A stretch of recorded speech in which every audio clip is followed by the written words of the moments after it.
mwaka 2016 17 mpaka vifo 104 mwaka 2021 na 22, 2021 mpaka 2022 ule mwaka wa fedha. Hiyo achievement sio ya kawaida. Imagine unapunguza kwa zaidi ya robo. Kwa matokeo yake ni kwamba kama walikuwa wanakufa 500 wanakufa 100, walikuwa kufa 5 anafariki mmoja. Bado idadi ipo, lakini ukiangalia mafanikio makubwa ni kwa sababu ya miradi ambayo alianzisha kisha kwamba inaokoa mama na mtoto. Na sisi kama Bohari pia kwenye miradi hiyo okozi tumeshiriki sana kwenye mradi unaitwa Simo, kwamba unapambana zaidi kuhakikisha kwamba unaondoa athari za changamoto za uzazi anazozipata mama wakati wa kujifungua. Kwa tulipeleka vifaa tiba, tulipeleka mashine kwa zaidi ya shilingi bilioni 1. Ni mradi ambao mwanzo ulianza tangu 2019, lakini mafanikio makubwa zaidi tumekuja kuyaona kuanzia mwaka 21 22 mpaka mwaka jana, na mradi huu tumeutekeleza kwa 100%, na serikali iweka zaidi ya shilingi bilioni 100 kwenye mradi huu. Lakini mengine ambao najua mmeyasikia ni vifaa tiba kwa ujumla wake.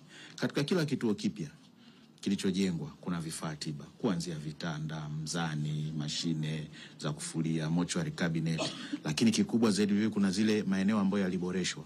Kwa mfano unakuwa na hospitali lakini ilikuwa inahitaji kuwa na emergency room. Una hospitali inahitaji kuwa na ICU, si ndio?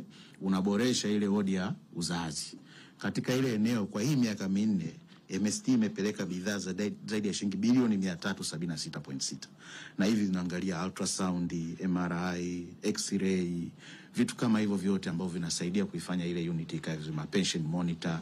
Na kikubwa zaidi katika uwekezaji huu labda niweze kusema kwamba haikuwahi kutokea katika kipindi kifupi tukaweza kufanya supply kubwa kama hii.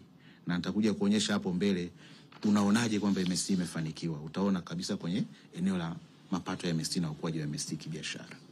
Sasa ukija kwenye upande mwingine wa tunataka nasema naomba nitoe michache ya upendeleo. Au tunasema kuna maeneo ambayo tungependa sana kushare na nini ile uwekezaji wa upendeleo. Wa kwanza kabisa tulikuwa tunataka kuongelea upande wa miradi misonge. Miradi misonge ni hii ya tunasema ni bidhaa ambazo zinakwenda kama magonjwa ya TB, ya malaria, ya HIV, ambayo haya yanaenda zaidi yanakuwa yanafadhiliwa na wafadhili.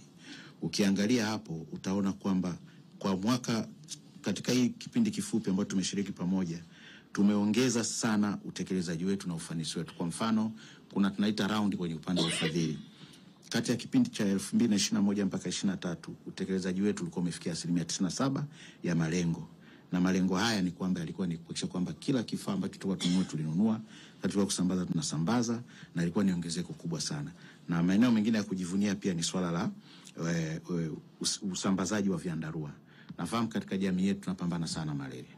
Na msambazaji mkubwa sana hizi vyandarua kwa ajili ya kukinga watoto au mama ni MSD, ambapo wamesambaza vyandarua kwa mwaka 21 vilikuwa ni milioni 7,209,932, lakini mwaka 2023 tulisambaza vyandarua milioni 9,796,506.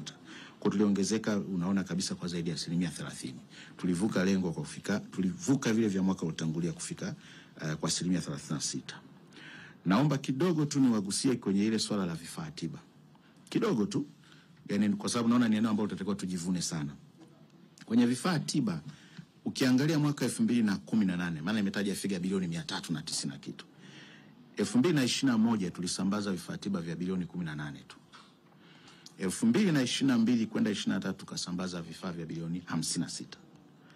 23-24 tukasambaza vifaa vya bilioni 193. Si mnaona hiyo inavyopanda inapanda kwa kasi mno. 21 ilikuwa ni bilioni 18 tu. Mwaka jana wa fedha tulifika bilioni 193. Na mwaka huu katika hii miezi kuanzia mwezi wa 7 mwaka jana mpaka mwezi wa 2 mwaka huu tumeshafika bilioni 109.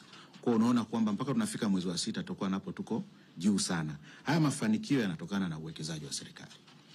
Na sisi kama watendaji wake wa serikali ni kwamba tunachofanya ni kutekeleza yale maagizo. Kwa